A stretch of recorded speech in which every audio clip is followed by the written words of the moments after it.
My name is Dorothy Jenkins, and I'm 73 years old. I've spent the last 15 years watching everyone else live their lives while I stayed home, being helpful, being available, being the family caretaker who never got to do anything for herself. I raised 3 children, buried a husband, and somehow became the person everyone expected to just wait. Wait at home while they traveled, wait to babysit, and wait to be useful. But nothing, and I mean nothing, prepared me for the day my daughter Michelle stood in my living room and said, with absolute seriousness, "Mom, you need to stay home and watch the house while we go to Hawaii. You're too old to travel anyway. The flight would be too hard on you." I stood there, holding the travel brochure for the same Hawaii trip I'd helped them plan, the trip I'd assumed I was invited to, and I felt something inside me snap. Not break, snap. Like a rubber band stretched too far for too long. "Too old to travel," I repeated slowly. "Well, yeah, Mom, you're 73. Long flights are hard at your age. Plus, someone needs to watch the house, water the plants, get the mail. You're perfect for it." Perfect for it. Perfect for staying home while my daughter, her husband, and my 2 grandchildren went on a vacation to Hawaii. A vacation I'd helped plan. A vacation I'd contributed $3,000 toward because Michelle said they were a little short this month. "So let me understand this correctly," I said, my voice deadly calm.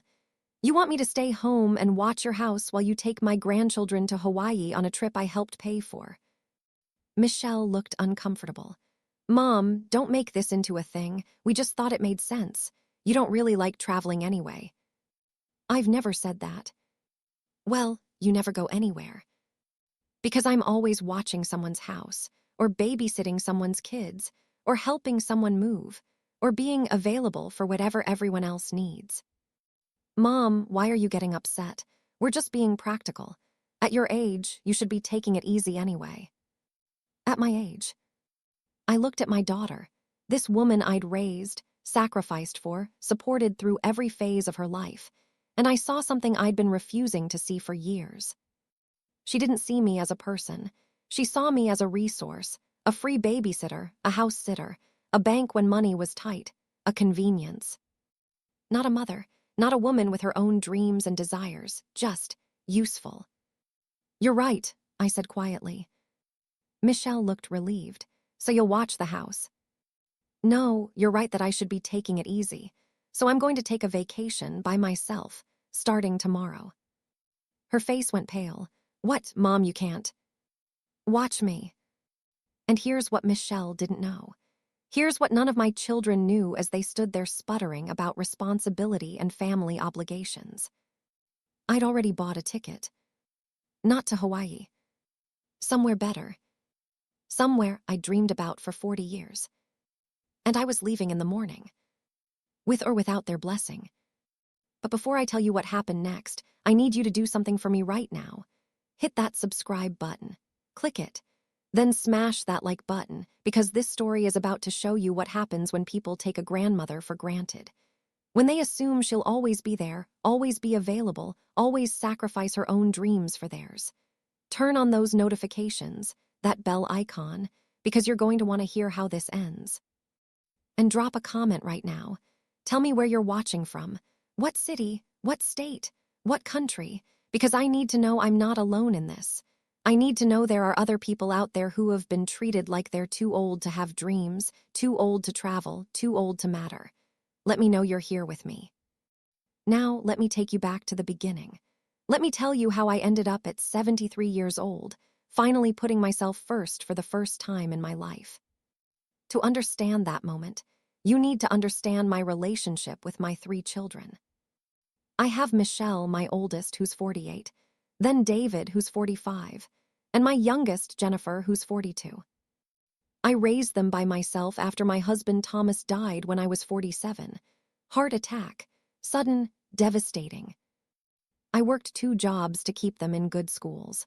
I sacrificed vacations, new clothes, any kind of social life, so they could have opportunities I never had. And they turned out well, all 3 of them. Good jobs, nice houses, families of their own. I was proud of them. But somewhere along the way I became convenient. It started small. Mom, can you watch the kids this weekend? We have plans. Mom, can you help us move? We need someone to organize the kitchen. Mom, we're short on cash this month. Can you lend us a few $100s? I always said yes, because that's what mothers do, right? We help. We're there when our children need us. But then the requests got bigger, more frequent, more assumptive. Michelle started dropping the kids off every Friday night, not asking, just showing up with overnight bags and saying, "Thanks, Mom, you're a lifesaver." David expected me to dog sit whenever he traveled, which was often. Jennifer needed money constantly, for bills, for car repairs, for things that somehow always became my problem to solve. And I said yes, every time. Because I didn't want to be the difficult mother, the one who said no, the one who wasn't helpful. But I was tired. So tired. Tired of being available. Tired of putting my life on hold. Tired of hearing, at your age, like 73 meant I was already dead. 3 months ago, I'd been cleaning out my closet when I found an old journal from 1985. In it, I'd written about my dreams. I wanted to see Paris, the Eiffel Tower, the Louvre, the cafes along the Seine. I wanted to see the northern lights in Iceland. I wanted to visit the ruins in Greece. I wanted to travel through Italy, eating real pasta and drinking real wine and feeling alive. I was 35 when I wrote that journal entry, full of dreams and plans and hope. But then Thomas died, and I became a single mother with 3 kids to raise, and the dreams got put away. Someday, I told myself, when the kids are grown, when I have time, when I have money. But the kids grew up, and I still didn't go anywhere. Because there was always something, someone who needed me, some reason to stay home. I was 65, then 70, then 73. And I'd still never been to Paris. Looking at that journal entry, at my 35-year-old handwriting talking about dreams that never came true, something shifted in me. I'm 73, I thought. How much longer am I going to wait? So I started researching, looking at trips, figuring out what I could afford. I had some savings, not much, but enough. Money I'd been holding on to for emergencies. But what was the emergency? When was I allowed to spend money on myself? I decided the emergency was now. The emergency was that I was 73 years old and I'd never done anything for myself. Never traveled. Never prioritized my own dreams. I started planning, in secret, not telling anyone. I looked at tour to Europe, found one that went to Paris, Rome, Venice, and the Greek islands. 3 weeks, leaving in 2 months. $8,000 including flight, hotels, tour, and most meals. It was a lot of money, more than I'd ever spent on myself for anything. But I had $15,000 in savings, and I deserved this, didn't I? I almost bought the ticket a dozen times, but every time I hesitated. What if one of the kids needs money? What if there's an emergency? What if they think I'm being selfish? Then, 3 weeks ago, Michelle called. Mom, I have the best news. Brian got a bonus at work. We're going to Hawaii, 2 weeks, all of us. The kids are so excited. That's wonderful, honey. And Mom, I wanted to say thank you. For what? For the money you lent us last month, the $3,000. That really helped us make this trip happen. I felt my stomach drop. The $3,000 I'd given Michelle last month when she said they were behind on mortgage. She'd used it for a Hawaii vacation. You used the money I gave you for bills, for a vacation. Well, yeah, we got caught up on the mortgage with Brian's bonus, so we decided to treat ourselves. We work so hard, Mom. We deserve it. They deserve it. I'd given her $3,000, money from my savings, money I'd been putting away for my own dreams, and she'd used it for a Hawaii vacation. And she had the nerve to say they deserved it. That's great, Michelle, I said, my voice flat. I knew you'd be happy for us. Oh, and Mom, we'll need you to watch the house while we're gone. 2 weeks. We leave next month. You're the only one we trust. I'll think about it. Think about it. Mom, it's just watching the house. You're not doing anything else anyway. I wasn't doing anything else anyway. Because my life didn't count. My time didn't matter. I was just available. After I hung up with Michelle, I sat there for a long time. Then I opened my laptop and bought the ticket to Europe. All of it, the full 3-week tour, $8,000. I didn't tell anyone. I kept it secret for 3 weeks. And then today, Michelle came over to finalize plans for me watching her house. She walked in with a binder, a literal binder of instructions. Okay, Mom, so here's everything you need to know. The alarm code is here. The Wi-Fi password is here. Instructions for the plants. Some need water twice a week, some once a week. It's all labeled. The mail needs to be brought in daily. The garbage goes out on Tuesdays. Pool maintenance comes on Thursdays. You just need to let them in. I watched her flip through pages of instructions for how to take care of her house while she was in Hawaii. Hawaii. On my money. And here's the emergency contact list. Although hopefully you won't need it. We'll be gone 2 weeks, leaving the 15th. Oh, and Mom, do you mind picking us up from the airport when we get back? Our flight lands at 11 p.m., but I figured you don't sleep much anyway. Michelle. Yeah. I'm not watching your house. She looked up from the binder, confused. What? I'm not watching your house. I'm not watering your plants. I'm not getting your mail. I'm not picking you up from the airport. Mom, what are you talking about? We already discussed this. You discussed it. You assumed. You told me I was too old to travel and that I should stay home and watch your house instead. I didn't say it like that. Yes, you did. Exactly like that. You said I was too old to travel, that flights would be too hard on me, and that I was perfect for watching the house. She had the decency to look uncomfortable. Mom, I just meant. I know what you meant. You meant that my life doesn't matter. That I don't have dreams or plans or anywhere better to be. That I'm just supposed to sit at home and be available whenever you need something. That's not fair. What's not fair is that I gave you $3,000 that I'd saved for my own trip, and you used it to go to Hawaii, and then had the nerve to tell me I'm too old to travel. I didn't know you wanted to travel. Because you never asked. You never ask what I want or what I'm doing or what my plans are. You just assume I'm available and that's enough. Michelle's face turned red. So what are you saying? You won't help us. You won't watch the house. I'm saying I have my own plans. I'm going on a trip for 3 weeks. I leave tomorrow. The color drained from her face. Tomorrow? What trip? Where? Europe. Paris, Rome, Venice, Greece. You're going to Europe. Mom, you can't afford that. I can, and I did. I bought the ticket 3 weeks ago. 3 weeks ago, before I even asked you to watch the house. Yes.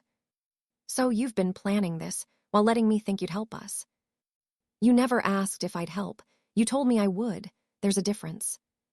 This is unbelievable, after everything we've done for you. Everything you've done for me. Michelle, are you serious right now? Yes, we include you in holidays. We invite you to family dinners. You use me as free childcare. You borrow money you never pay back. You expect me to drop everything whenever you need something. That's not doing something for me. That's taking from me. I can't believe you're being so selfish. We're your family. Exactly. I'm your family too, and you're treating me like hired help. She grabbed her binder and stood up. Fine. If you want to go to Europe and be selfish, go ahead. But don't expect us to be there when you get back and need help. I won't need help. I've been taking care of myself and all of you for 73 years. I think I'll manage. She stormed out, slamming the door behind her. I sat there shaking. I'd done it. I'd actually stood up to her. 10 minutes later, my phone rang. David. Mom, Michelle just called me. What's this about you refusing to watch her house? I'm going on a trip, David. I won't be here. A trip where? Europe. Europe, Mom, are you serious? At your age, those flights are exhausting. The time change alone could make you sick. And what about your medications? What if something happens? I'm 73, not 93. I'm perfectly healthy. and I can handle a flight. But Mom, this is so last minute. Michelle needs someone to watch her house. Then she can hire a house sitter. Those cost money. So does a Hawaii vacation. She'll figure it out. Mom, why are you being like this? This isn't like you. Maybe it should be. After David hung up, Jennifer called. Mom, I heard what happened. Look, I get it. You want to travel, that's great. But couldn't you postpone? Michelle really needs you. Jennifer, do you know where I've always wanted to go? What? Do you know what my dreams are? What I've always wanted to do? Silence. You don't know, do you? Because you've never asked. Mom, that's not fair. I'm 73 years old. I've spent 15 years since your father died being available for everyone else. And not once, has any of you asked what I wanted, what my dreams were, what would make me happy. We thought you were happy helping us. You thought I didn't have any other options. You thought I was too old to matter. We don't think that.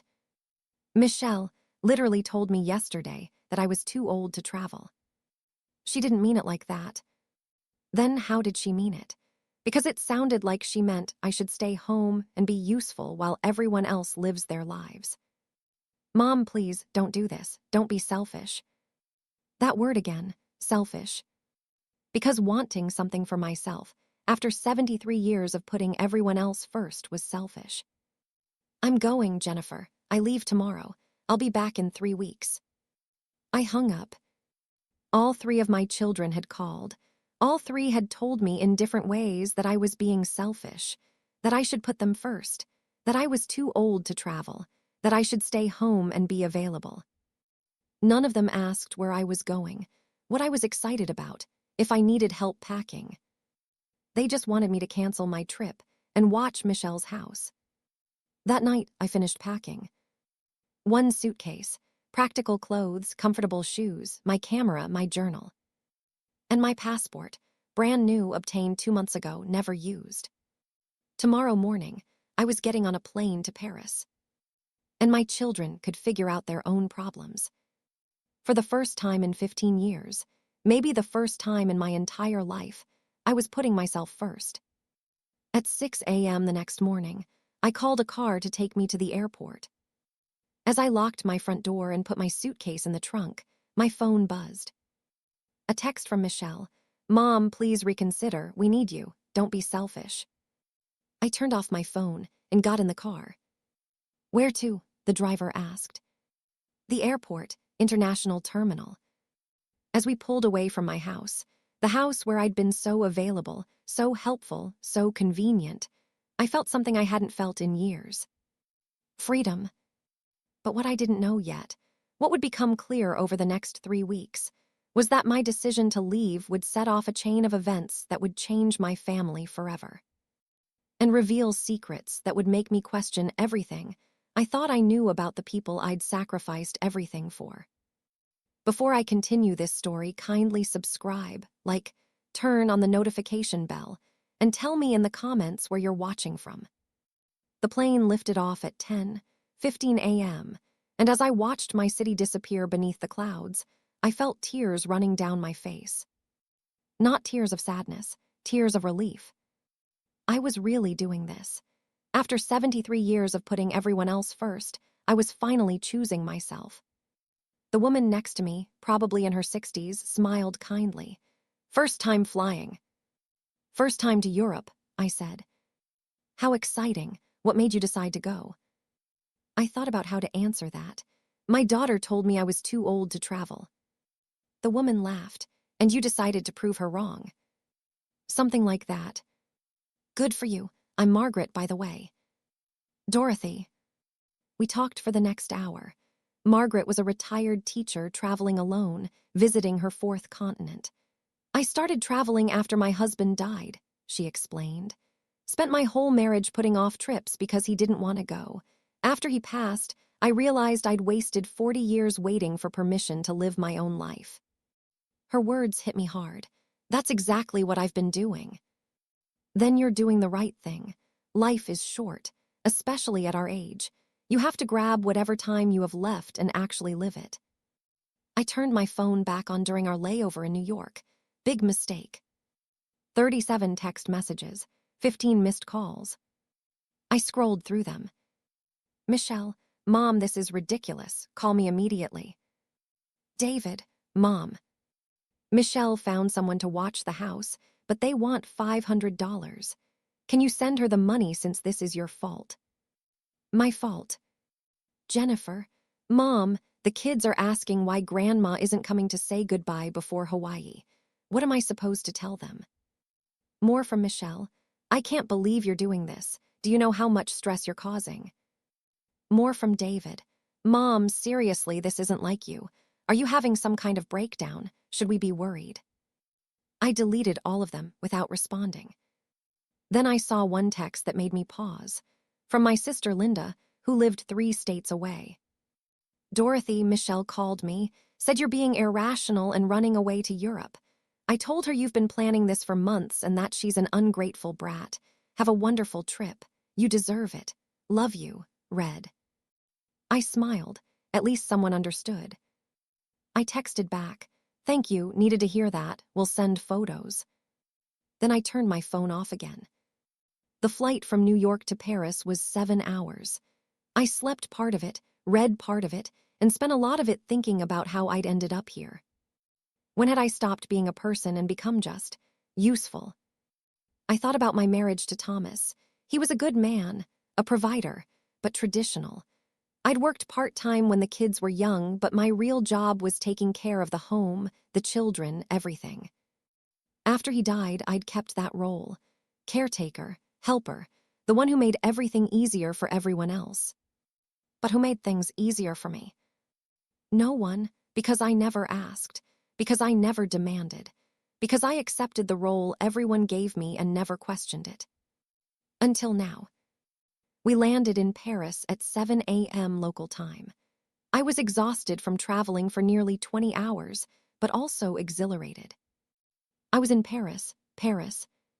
The tour group met at the hotel at noon. There were 16 of us, mostly couples in their 60s and 70s, a few solo travelers like me. Our tour guide, an energetic French woman named Colette, welcomed us. For the next 3 weeks, I will show you the most beautiful parts of Europe. But more importantly, I will help you see that life doesn't end at 60 or 70. It just becomes more precious, more urgent, more worthy of celebration. I liked her immediately. That first afternoon, we toured the neighborhood around our hotel. The streets of Paris were everything I'd imagined, narrow, winding, full of cafes and bakeries and bookshops. We stopped at a small cafe, and Colette ordered us all café au lait and croissants. This, she said, holding up her coffee, is why we travel, not just to see new places, but to sit in a cafe in Paris on a Tuesday afternoon and remember that life is happening right now. Not tomorrow, not when you're less busy, not when everyone else's needs are met. Right now. The next 3 days were a blur of museums and monuments. The Eiffel Tower, the Louvre, Notre Dame, Versailles. I took hundreds of photos. I ate fresh bread and real French cheese and drank wine at lunch like it was normal. I talked to other people on the tour, made friends, laughed. And I didn't check my phone. On day 4, Margaret convinced me to turn it on. Your family is probably worried. They're not worried, they're annoyed. But I turned it on anyway. 93 text messages, 28 missed calls, 12 voicemails. I scrolled through them, my stomach sinking. Michelle had left Hawaii early. Her house had been broken into while they were gone. The house sitter she'd hired had apparently given the code to someone. They'd stolen electronics, jewelry, cash. This is your fault, her text read. If you'd watched the house like you were supposed to, this never would have happened. You were too selfish to help your own family, and now look what happened. I hope your vacation was worth it. David, Mom, Michelle's house was robbed. She's devastated. You need to come home and help. This is partially your responsibility. Jennifer, Mom, where are you? Michelle needs you. Please come home. I felt sick, not because of what happened. That was terrible and I felt awful for Michelle, but because they were blaming me. Because I'd gone on vacation instead of watching her house. It was my fault someone broke in. I called Michelle. It went to voicemail. Michelle, I just saw what happened. I'm so sorry. That's terrible. But sweetheart, it's not my fault. I wasn't the one who broke into your house. You hired someone to watch it and they betrayed your trust. That's on them, not on me. I love you. I'll call again soon. I called David next. He answered. Mom, finally, did you get our messages? Yes, I'm sorry about Michelle's house. But David, I'm not coming home early. What? Mom, she needs you. She needs the police and her insurance company. She doesn't need me. How can you be so cold? I'm not cold. I'm in Paris, on a trip I've dreamed about for 40 years. A trip I paid for with my own money. Michelle's crisis doesn't change that. She's your daughter. And I'm her mother, who deserves to have a life too, who deserves to take a vacation without being guilted into coming home early. You're being selfish. No, David, I'm being a person, with my own needs and dreams. I'm sorry about what happened to Michelle, but it's not my fault and I'm not cutting my trip short. Fine, but don't expect anyone to be there for you when you need help. I've been managing for 15 years without much help from any of you. I think I'll survive. I hung up. Margaret had overheard. Good for you, don't let them guilt you. They think I'm being selfish. You're not, you're being a person. There's a difference. But I couldn't shake the guilt. Maybe I should go home. Maybe I should help Michelle deal with the robbery. Maybe I was being selfish. That night, I couldn't sleep. I sat on the tiny balcony of my Paris hotel room, looking out at the city lights, questioning everything. My phone rang, 2 a.m. Paris time, 8 p.m. back home.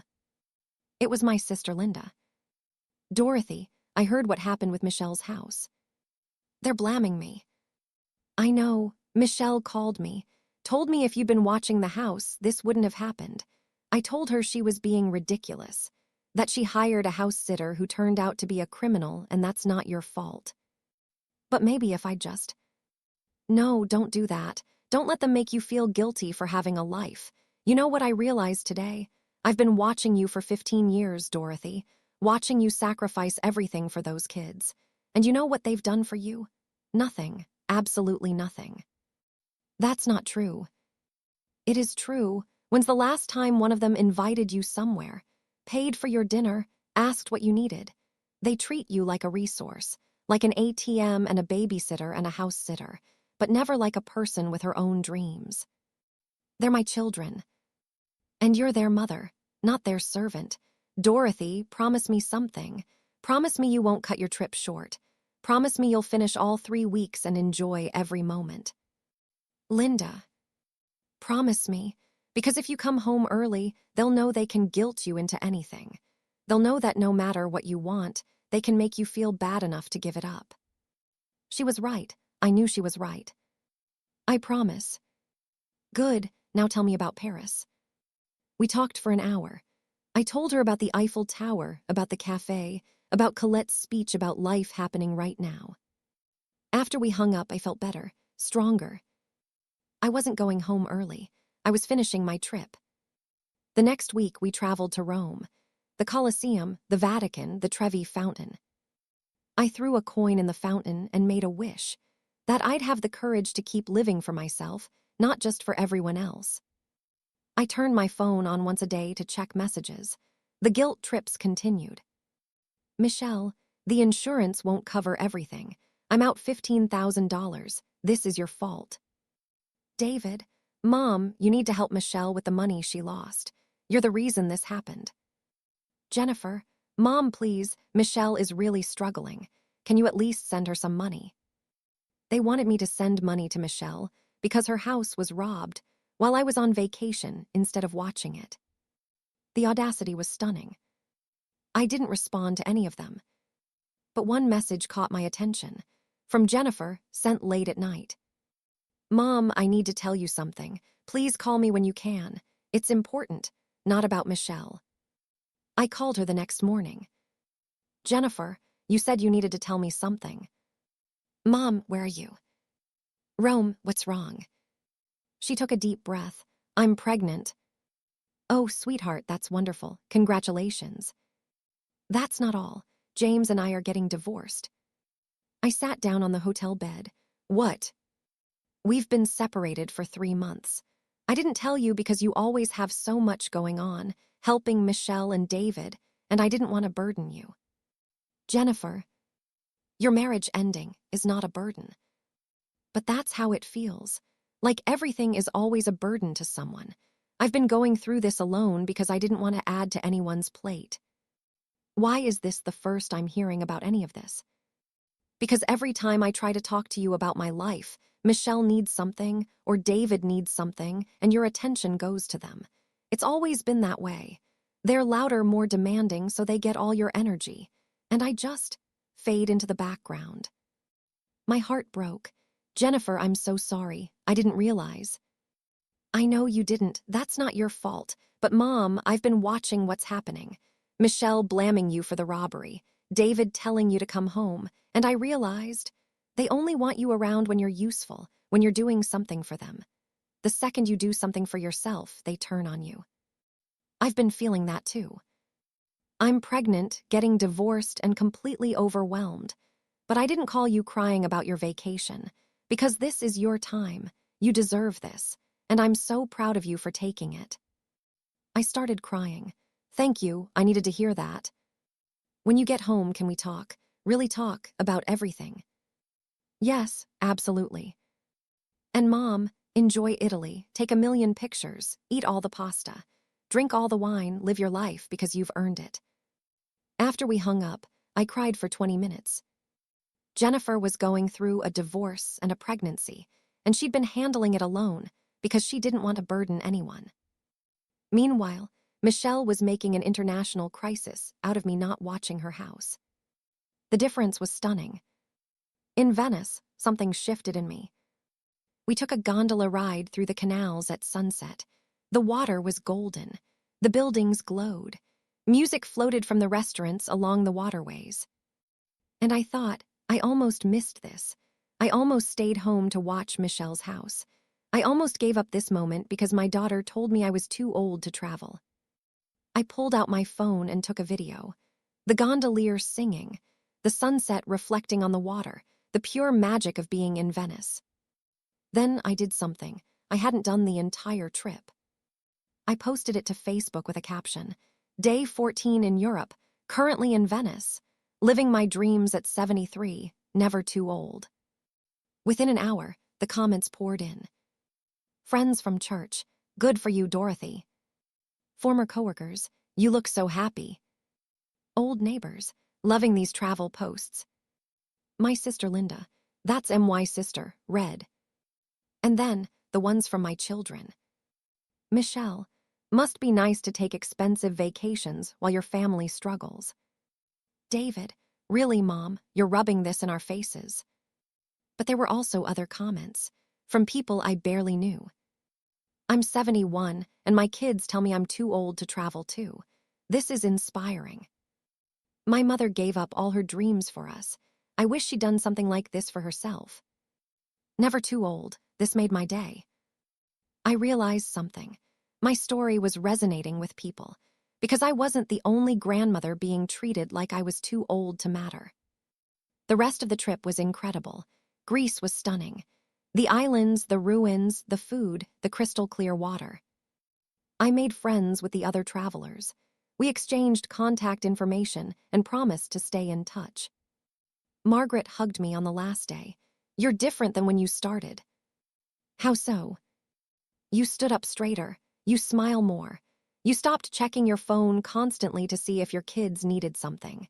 You remembered you're a person, not just someone's mother. She was right. For 3 weeks, I'd been Dorothy.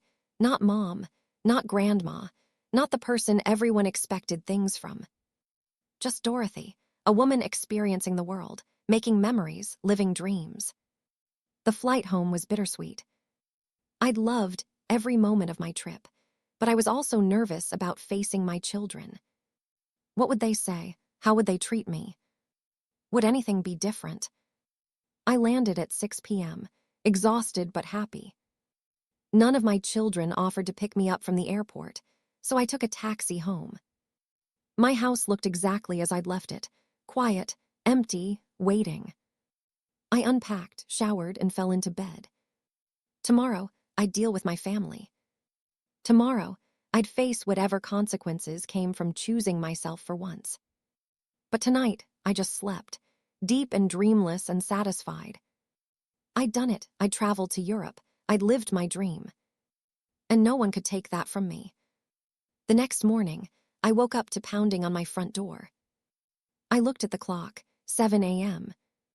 I opened the door to find Michelle standing there, her face red and angry. "We need to talk," she said, pushing past me into my house. "Right now." Behind her, David's car pulled into my driveway. Both of my oldest children, here to confront me. About what, I wasn't entirely sure. But I had a feeling I was about to find out.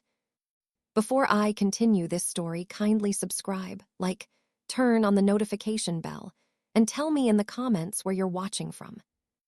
Michelle stormed into my living room like she owned the place, David right behind her. I stood in my doorway, still in my pajamas, jet-lagged and disoriented. "Do either of you know what time it is?" I asked.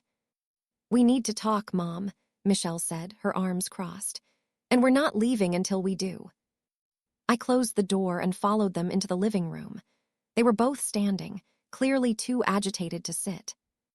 "Okay," I said, sitting down in my armchair. "Talk." "Where do we even start?" David said. "You abandoned us for 3 weeks." "I didn't abandon anyone. I went on a vacation." "While Michelle's life was falling apart," he continued. "Her house was robbed, she lost thousands of dollars, and you were posting pictures of yourself drinking wine in Italy." "Actually, that was Greece," I said calmly. "This isn't funny, Mom," Michelle shouted. "Do you have any idea what I've been through? The police investigation, the insurance claims, replacing everything that was stolen, dealing with the trauma of knowing someone was in my house. I'm sorry that happened to you, Michelle, truly, but it's not my fault. If you'd watched the house like you were supposed to." "I was never supposed to watch your house. You assumed I would. You told me I was too old to travel and that I should stay home instead. I chose differently." "You chose to be selfish." I took a deep breath, trying to stay calm. "Why is it selfish for me to take a vacation, but not selfish for you to expect me to give up my trip to watch your house?" "Because that's what family does. They help each other." "Then where were you when I needed help packing? When I was nervous about traveling alone for the first time? When I wanted to share my excitement with someone?" Silence. "You weren't interested in helping me with my trip. You were only interested in me canceling it to help you." David jumped in. "Mom, you contributed $3,000 to Michelle's Hawaii trip, money she needed. And then you refused to do this one simple thing for her. That $3,000 was supposed to be for her mortgage. She told me she was behind on bills. She used it for a vacation. That's not my responsibility. She's your daughter. And I'm a person, with my own dreams and my own money and my own right to make choices about my own life."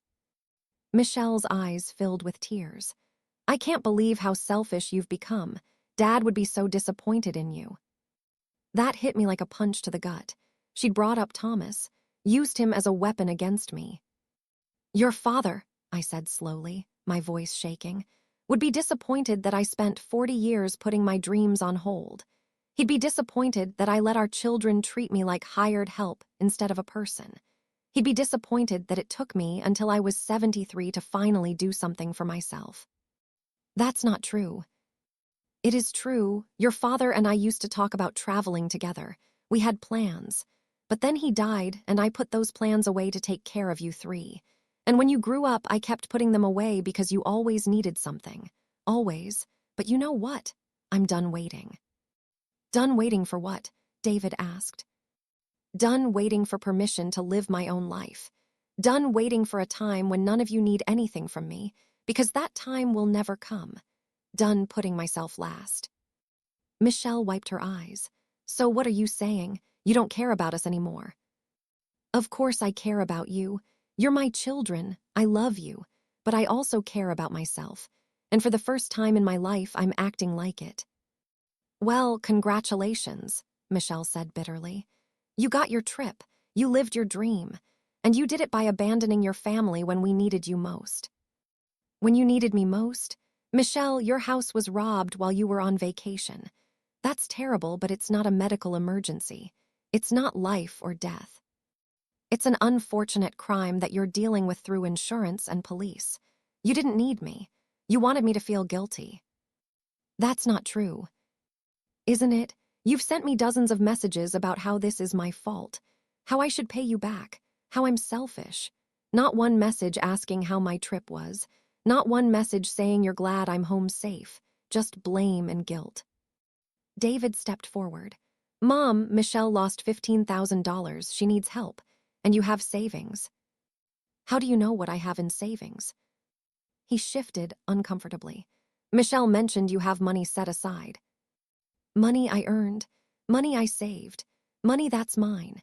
And no, I'm not giving it to Michelle to cover losses from a robbery that happened because she hired a criminal to watch her house. So that's it. Michelle's voice was rising. You're just going to let me suffer. You're not suffering.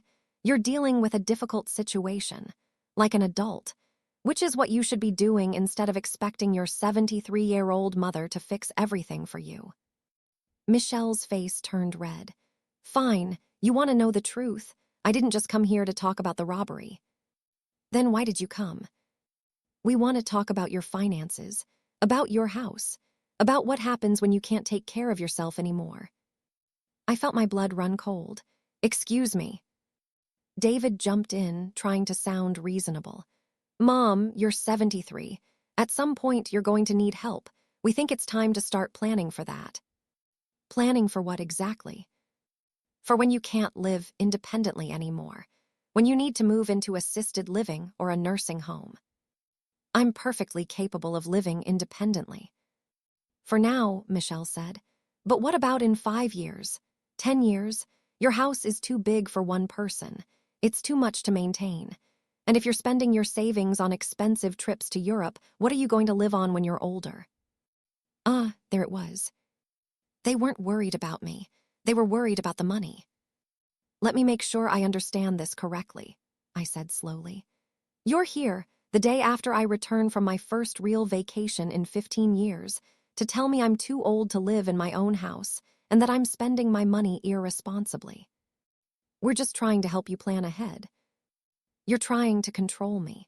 You're trying to make decisions about my life because you think I'm not capable of making them myself. That's not what we're saying. Then what are you saying? Spell it out for me. Michelle and David exchanged a glance. Finally, Michelle spoke. We think you should sell the house, move into a senior living community, something smaller, safer, with support services available. And we think you should be more careful with your money, no more expensive trips, save what you have left for when you really need it. And who decides when I really need it? You. Someone needs to. You're clearly not thinking clearly. Because I took a vacation.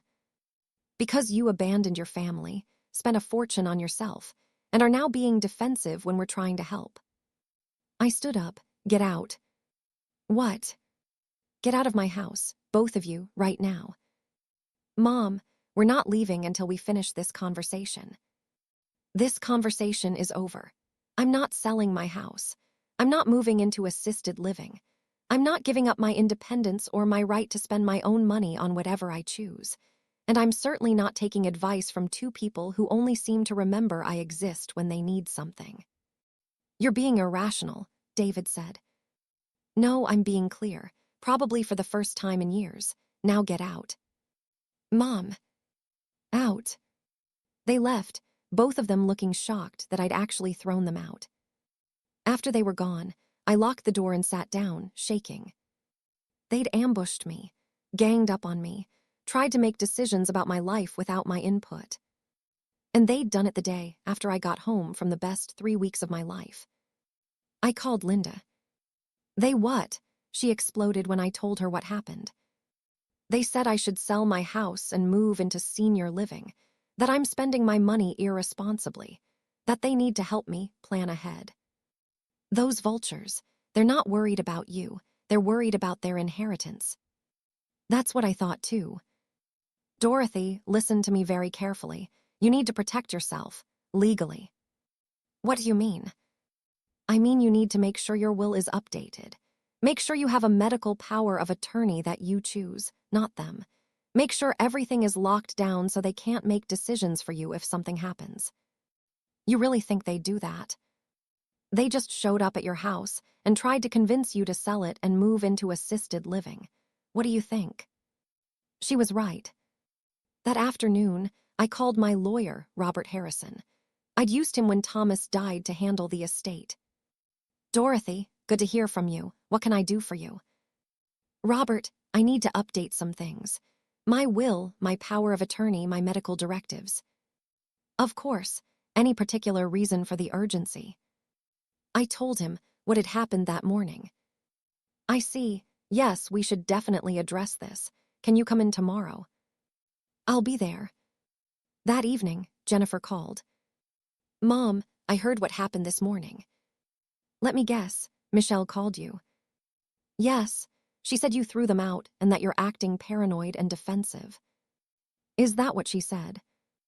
Mom, what's really going on? I told her everything. The conversation, the suggestions about selling my house, the implications about my mental state. Oh my God, Jennifer said. Mom, they're trying to control you. I know. What are you going to do? Protect myself, legally. Make sure they can't make decisions for me if anything happens.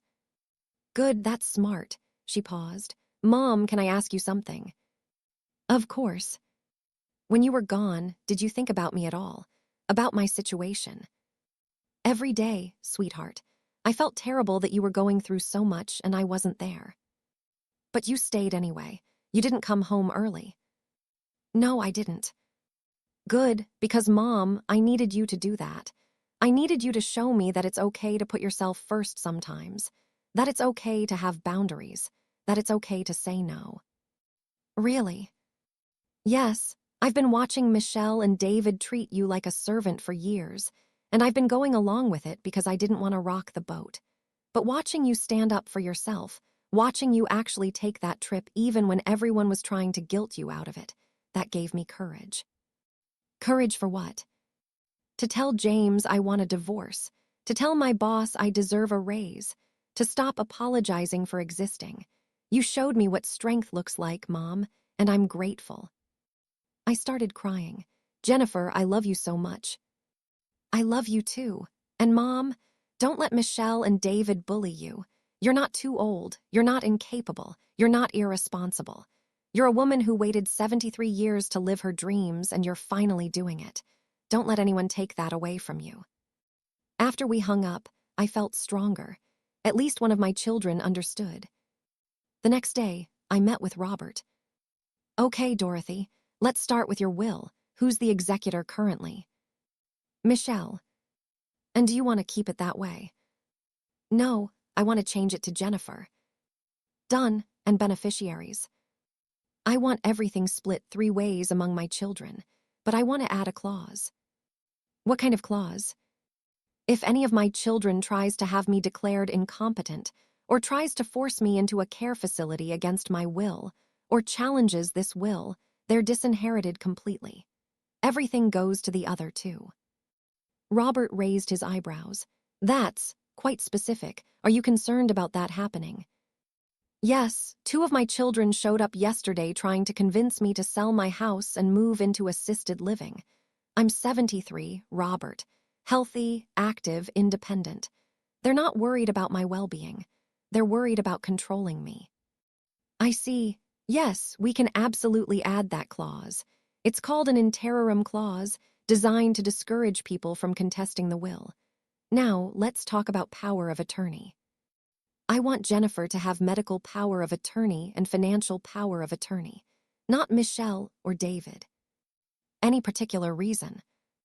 Jennifer is the only one who treats me like a person, instead of an asset to manage. We spent 2 hours updating everything. When we were done, I had a legally ironclad set of documents protecting my autonomy. One more thing, Dorothy, Robert said. Consider giving someone you trust a copy of these documents, someone who can advocate for you if your other children try anything. My sister Linda. Perfect, I'll send her a set. Over the next few days, I didn't hear from Michelle or David. But I did get a call from Michelle's husband, Brian. Dorothy, it's Brian. Do you have a minute? Of course. I need to apologize for Michelle, and for myself. We've been treating you terribly. I was surprised. Go on. Michelle has been stressed about money for a long time. We've been living beyond our means, trying to keep up with her friends, and it's caught up with us. The Hawaii trip was supposed to be our we made it moment, proof that we were successful. Paid for with money I gave you for your mortgage. I know, and I'm ashamed of that. Michelle convinced me that you wouldn't mind, that you had plenty of money saved, that you'd want us to have that experience. But it was wrong. We stole from you, essentially. Lied to you, used you. Yes, you did. And when the house got robbed, Michelle spiraled. She convinced herself it was your fault because if you'd been watching the house, it wouldn't have happened. But that's not true. It's not your fault. We hired someone off Craigslist without properly vetting them. That's on us. Thank you for saying that. And this thing about selling your house and moving into senior living, Dorothy, that's not about helping you. Michelle has been researching how much your house is worth, calculating what her share would be if you sold it and split the money. She's been planning this for months. My blood ran cold. Months. Yes, before you even left for Europe, she was talking about how you were too old to maintain such a big house, how you'd be happier somewhere smaller, how it made financial sense. I kept telling her it wasn't our decision to make, but she wouldn't listen. Brian, why are you telling me this? Because it's wrong, and because I love my wife, but I don't like who she's become. This whole situation has shown me a side of her I don't recognize, a side that's selfish and manipulative and cruel, and I think you deserve to know what you're dealing with. I appreciate your honesty. Dorothy, one more thing. Whatever legal protections you're putting in place, make them strong, because Michelle is talking to a lawyer about trying to get conservatorship over you. What? She's claiming you're mentally unfit to make decisions, that your trip to Europe was evidence of diminished capacity, that you need someone to manage your affairs. She's building a case. I felt sick. Can she do that? I don't know, but I wanted you to know so you can protect yourself. I'm sorry, Dorothy, for all of it. After Brian hung up, I immediately called Robert. Michelle is trying to get conservatorship over me. On what grounds? She's claiming I'm mentally unfit, that my trip to Europe was evidence of diminished capacity. That's absurd. But Dorothy, we need to be proactive. I want you to get a medical evaluation from your doctor, a full cognitive assessment, so we have documentation that you're perfectly competent. I'll call tomorrow. Good, and Dorothy, document everything. Every conversation with Michelle, every threat, every attempt to control you, we may need it. The next day, I went to my doctor. Dr. Stevens had been my physician for 20 years. She knew me well. Dorothy, what brings you in today? I need a full cognitive assessment, documentation that I'm mentally competent. Why? Is something wrong? My daughter is trying to get conservatorship over me, claiming I'm unfit to make decisions. Dr. Stevens looked shocked. That's ridiculous. You're one of the sharpest patients I have. Why would she claim that? Because I took a trip to Europe instead of watching her house. I see. Well, let's do this properly then. She ran a full battery of tests. Cognitive function, memory, problem-solving, everything. 2 hours later, she printed out the results. Dorothy, you scored in the top 10% for your age group on every single test. Your cognitive function is excellent. You have no signs of dementia, no memory issues, no impairment whatsoever. In fact, I'd say you're in better mental shape than most people half your age. Can you put that in writing? Absolutely. I'll write a detailed letter documenting your examination and my professional opinion that you are fully competent to manage your own affairs. And Dorothy, I'll testify to that in court if necessary. Thank you. Armed with the doctor's letter, I went back to Robert's office. "This is perfect," he said. "Between this, your updated legal documents, and the documentation you're keeping of Michelle's behavior, you're well protected. If she tries to petition for conservatorship, we'll fight it and win." "Good. But Dorothy, I need to tell you something. This is going to get ugly. Family court battles always are, especially when they involve money and control. Are you prepared for that?" I thought about my trip to Europe, about standing in front of the Eiffel Tower, about sitting in a cafe in Rome, about watching the sunset in Venice, about finally living my own life. "Yes," I said, "I'm prepared." That evening, I got a certified letter. Michelle had filed a petition for conservatorship. It was really happening. My own daughter was trying to take control of my life. The hearing was set for 3 weeks from now. I called Jennifer and told her. "I'll be there," she said immediately. "I'll testify on your behalf. I'll tell them exactly what Michelle is trying to do." "Thank you, sweetheart." "Mom, you're going to win this. You're going to show them that being 73 doesn't mean being helpless." "I hope so." But as I hung up the phone and looked at the legal documents scattered across my dining room table, I realized something. This wasn't just about a conservatorship hearing. This was about something bigger. This was about whether I had the right to live my own life, make my own choices, spend my own money, chase my own dreams. At 73 years old, I was fighting for my freedom. And I wasn't going to lose. The 3 weeks leading up to the conservatorship hearing were the longest of my life.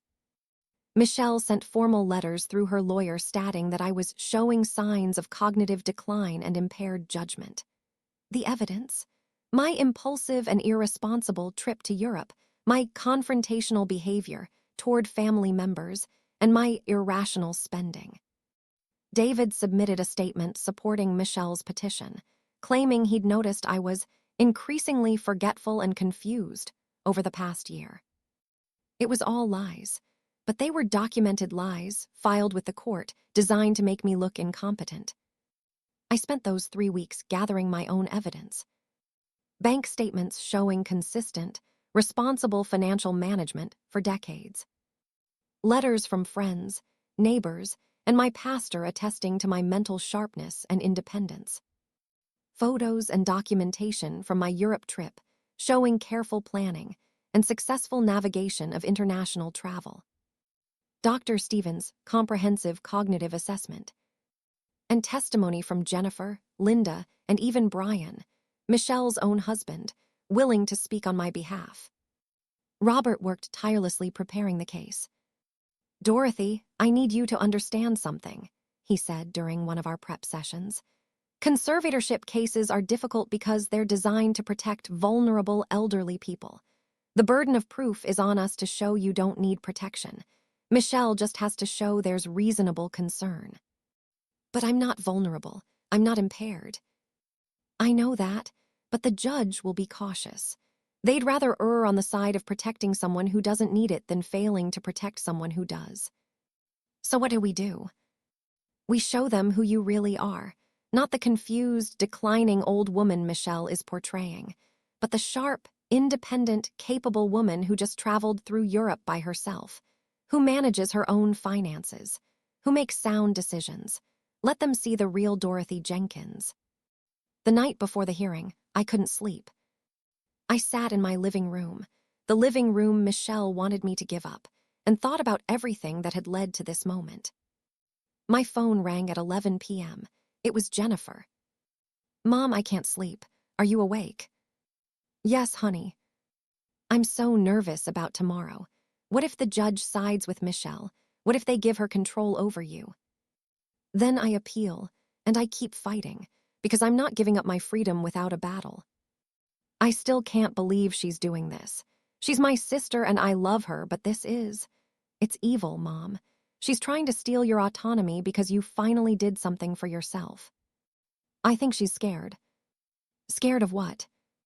Scared that if I can live independently and make my own choices, she'll have to acknowledge that I'm not just a resource for her to use, that I'm a person, with rights, and that changes the dynamic she's comfortable with. That's really insightful, Mom. I've had a lot of time to think about it. Mom, no matter what happens tomorrow, I want you to know something. You've changed my life.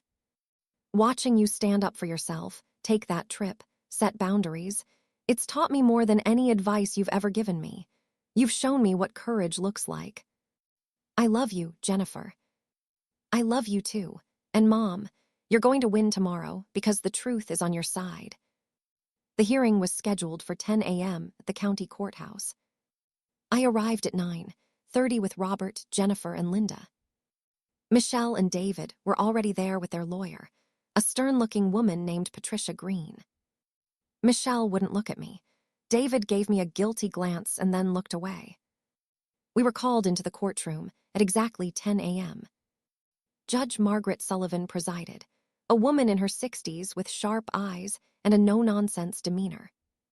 We're here for a conservatorship petition filed by Michelle Winters on behalf of her mother, Dorothy Jenkins, Judge Sullivan said.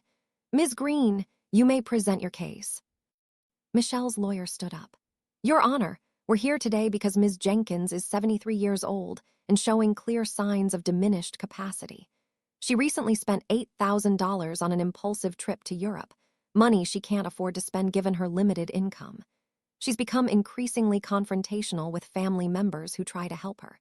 She's isolated herself from her support system, and she's making decisions that put her financial security and safety at risk. Judge Sullivan looked at me. Ms. Jenkins, you're represented by counsel. Yes, Your Honor, Robert Harrison. Mr. Harrison, does your client wish to oppose this petition? Robert stood. Absolutely, Your Honor. This petition is baseless. Ms. Jenkins is a fully competent, independent woman who took a well-planned vacation with money she'd saved specifically for that purpose. Her daughter is attempting to gain control over her assets under the guise of concern, when in fact this is about financial control. Judge Sullivan nodded. Let's hear the evidence. Ms. Green, call your first witness. Michelle took the stand. Watching my daughter testify against me was surreal, like watching a stranger. Ms. Winters, please describe your concerns about your mother, Ms. Green said. My mother has been acting erratically for several months, Michelle said, her voice practiced. She becomes confused about dates and appointments. She repeats herself frequently. She left her stove on twice that I know of. She's forgotten to pay bills. And then, without telling anyone, she spent $8,000 on a trip to Europe. When I expressed concern, she became hostile and threw me out of her house. And why do you believe conservatorship is necessary? Because she needs someone to manage her finances and make sure she's safe. She's too proud to admit she needs help. But if we don't intervene, she's going to end up destitute or hurt. Thank you. No further questions. Robert stood for cross-examination. Ms. Winters, you claim your mother left her stove on twice. When was this? Michelle hesitated. I don't remember exactly. You don't remember, but you remember it happened twice. Yes. Did you see the stove on, or did your mother tell you about it? She told me. So your mother remembered it happened and told you about it. Doesn't that suggest her memory is working fine? Well, she forgot to turn it off in the first place. Ms. Winters, have you ever left your stove on? Maybe once or twice. Does that mean you're incompetent and need a conservator? Of course not. Then why does it mean your mother is? Michelle looked flustered. It's different, she's older. Let's talk about this trip to Europe. You claim it was impulsive, but isn't it true your mother had been planning it for months? I don't know. You don't know because you never asked her about it, did you? You just assumed she was acting impulsively. She didn't tell us she was going. Did you ask about her plans, her dreams, what she wanted to do with her life? Silence. Ms. Winters, you claim your mother can't afford this trip. But isn't it true you borrowed $3,000 from her just months before, claiming you needed it for mortgage payments, and then used it for a vacation to Hawaii? Michelle's face went red. That's not relevant. It's very relevant. You took your mother's money for your vacation, but claims she's irresponsible for taking her own money for her vacation. Does that seem fair to you? She's old. She should be saving for emergencies. And you're not old, so you can spend money on vacations. Help me understand the difference. This isn't about me. Isn't it? Isn't this entire petition about controlling your mother's money because you think you know better how she should spend it? Objection, Ms. Green stood up, argumentative. Sustained, Judge Sullivan said. But Mr. Harrison, you've made your point. Move on. No further questions, Your Honor. Michelle left the stand looking shaken. David testified next, repeating similar concerns about my forgetfulness and poor judgment. But under Robert's cross-examination, he admitted he hadn't actually witnessed most of these incidents. He was relying on what Michelle had told him. Then Robert called his witnesses. Dr. Stevens testified first, presenting her cognitive assessment and stating unequivocally that I was fully competent. In my professional opinion, Ms. Jenkins has no cognitive impairment whatsoever. She scored in the top 10% for her age group on every test. Her memory is excellent, her judgment is sound, and she's fully capable of managing her own affairs. My pastor testified about my active involvement in church, my volunteer work, my sharp mind during Bible study discussions. My neighbor testified about seeing me maintain my house, handle contractors for repairs, manage my yard. Linda testified about our frequent phone conversations where I was always articulate, knowledgeable about current events, and making sound decisions. Brian, Michelle's own husband, testified last. Mr. Winters, you're married to the petitioner. Why are you testifying for the opposition? Judge Sullivan asked. Because this isn't right, Your Honor. My wife is trying to gain control over her mother for financial reasons, not out of genuine concern. Dorothy is sharp, capable, and independent. She doesn't need a conservator. She needs her children to respect her autonomy. Did your wife ask you to testify on her behalf? Yes, I refused, and I told her what she's doing is wrong. Thank you, Mr. Winters. Then it was my turn. I took the stand, and Robert asked me to tell my story. I told the judge everything. About raising 3 children alone after Thomas died. About always being available, always helping, always sacrificing my own dreams. About finding my old journal with dreams I'd never pursued. About deciding at 73 that it was now or never. About planning the trip carefully, saving for it, researching everything. About Michelle telling me I was too old to travel and should stay home to watch her house instead. About finally choosing myself. Ms. Jenkins, Judge Sullivan said, I'd like to ask you some questions directly if you don't mind. Of course, Your Honor. Why do you think your daughter filed this petition? I looked at Michelle, sitting at the other table, still not meeting my eyes. Because I changed the rules, I said. For 15 years, I've been the person everyone could count on. The one who babysat, who lent money, who watched houses, who said yes to everything. I was convenient. And when I suddenly wasn't convenient anymore, when I chose my own needs over theirs, it threatened the system they'd become comfortable with. You don't believe she's genuinely concerned about your well-being. I think she's convinced herself she is. But Your Honor, if she was truly concerned about my well-being, she would have asked me about my trip. She would have asked if I was happy, if I was safe, if I'd enjoyed myself. Instead, the day I returned home, she showed up at my door demanding I sell my house and move into senior living. Not because I need it, but because it would be more convenient for her. And the money, the $8,000 trip. I saved for years for that trip. It was money I'd set aside specifically for travel. I didn't touch my emergency fund or my living expenses. I planned carefully and spent responsibly. And Your Honor, at 73 years old, how much longer am I supposed to wait to live my dreams? How old is old enough to finally choose myself? Judge Sullivan nodded. Thank you, Ms. Jenkins. You may step down. After all testimony was complete, both lawyers gave closing arguments. Ms. Green argued that I was at risk and needed protection, even if I couldn't see it myself. Robert argued that this was a naked attempt to control a competent woman's finances under the guise of concern. Your Honor, Robert concluded, Dorothy Jenkins is exactly who we should hope to be at 73. Active, engaged, independent, and living life on her own terms. She traveled successfully through 4 countries by herself. She manages her finances responsibly. She maintains her home. She has strong relationships with friends and family. The only thing she's done wrong in her daughter's eyes is refuse to be controlled. That's not incompetence. That's autonomy. And autonomy is precisely what conservatorship would take away from her. Judge Sullivan took a brief recess to review the evidence. When she returned 15 minutes later, the courtroom was silent.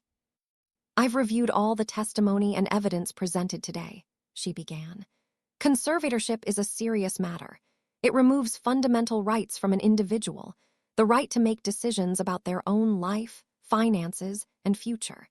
It should only be granted when there is clear and convincing evidence that the individual is unable to care for themselves. My heart was pounding.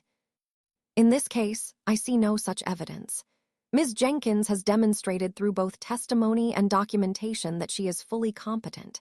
She is managing her finances responsibly, maintaining her home, and making sound decisions about her life. The trip to Europe, far from being evidence of impairment, demonstrates planning ability, independence, and vitality. Michelle's face went pale. Furthermore, I'm troubled by some of the testimony I've heard today. Ms. Winters, your husband testified that this petition is financially motivated rather than based on genuine concern. Your own testimony revealed that many of your concerns about your mother were not based on direct observation, but on assumption. And the timing of this petition, filed immediately after Ms. Jenkins set boundaries with you, suggests this is about control rather than care. Judge Sullivan looked directly at Michelle. Ms. Winters, your mother is not incompetent. She is not incapable. She is not in need of a conservator. She is a woman who, after decades of putting others first, finally chose to put herself first. That is not a sign of diminished capacity. That is a sign of growth. She banged her gavel. Petition denied. Ms. Jenkins retains full control over her person and her estate. Case closed. Relief flooded through me so powerfully, I nearly collapsed. Jennifer grabbed my hand and squeezed. Linda was crying. Robert was smiling. I'd won. I'd kept my freedom.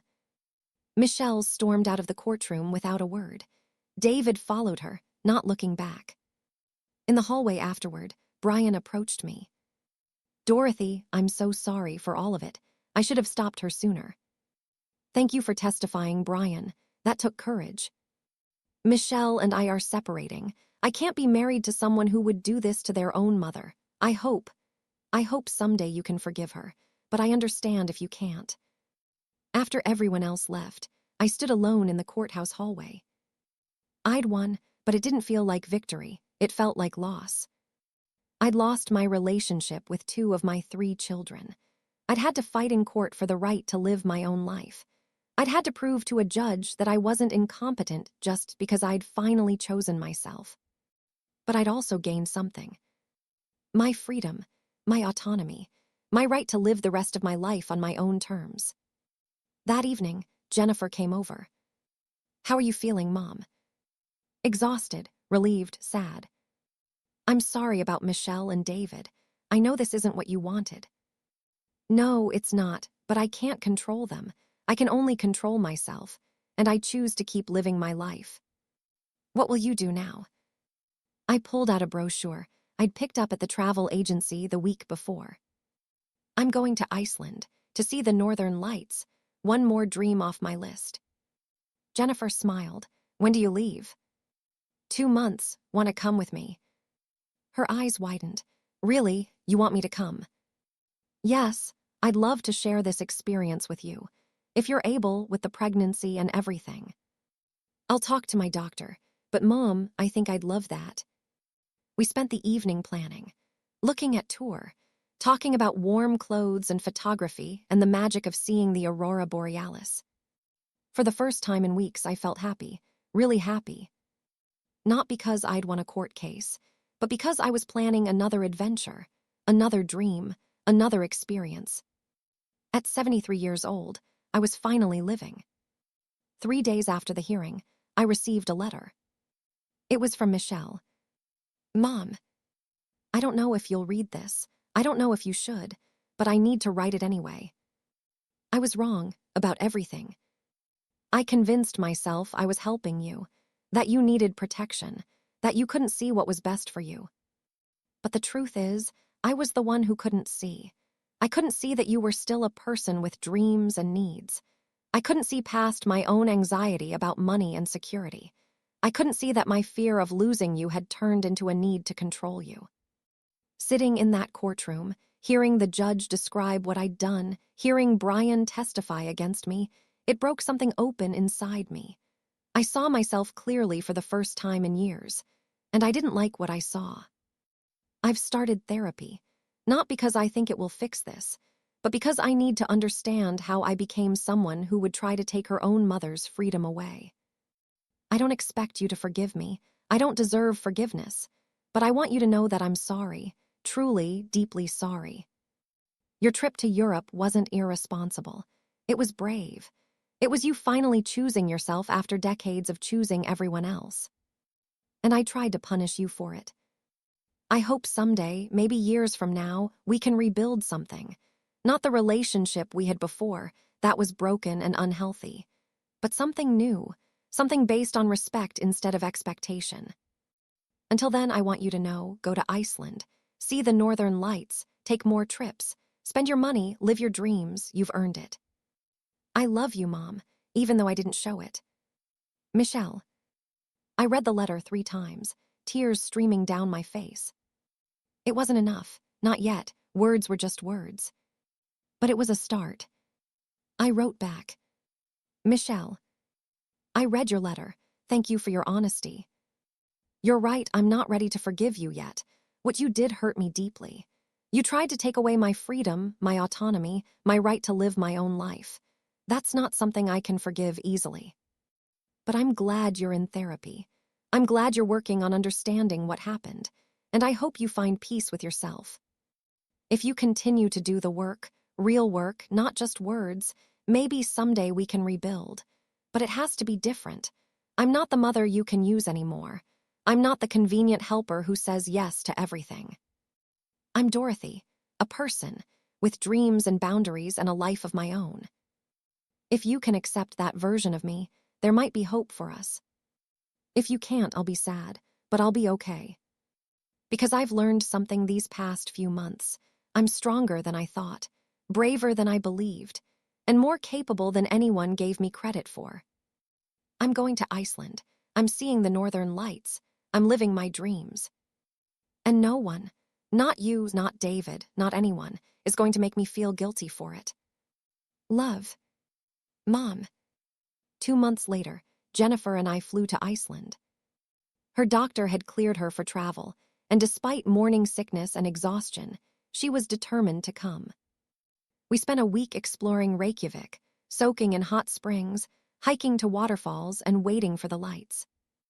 On our 4th night there, at 11 p.m., standing in the freezing darkness of an Icelandic field, it happened. Green lights began dancing across the sky, ribbons of aurora borealis, moving and shifting like something alive. Jennifer grabbed my hand. Mom, look.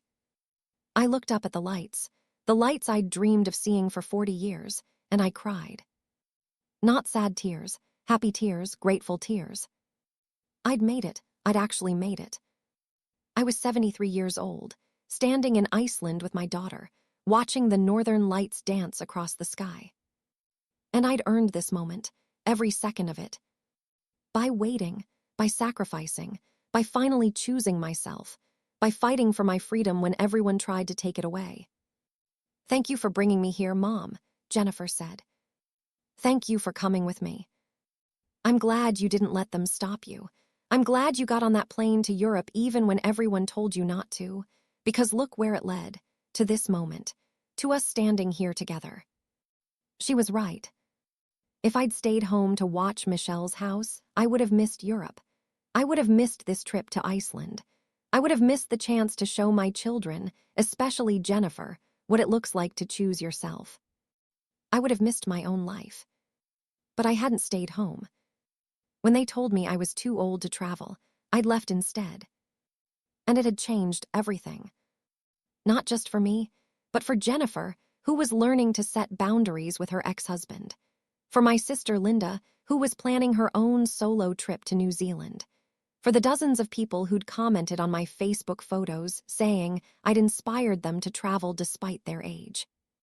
For everyone who'd ever been told they were too old, too late, too much trouble. I'd shown them it was possible. And I was just getting started. As Jennifer and I watched the lights dance above us, I pulled out my phone and took a video.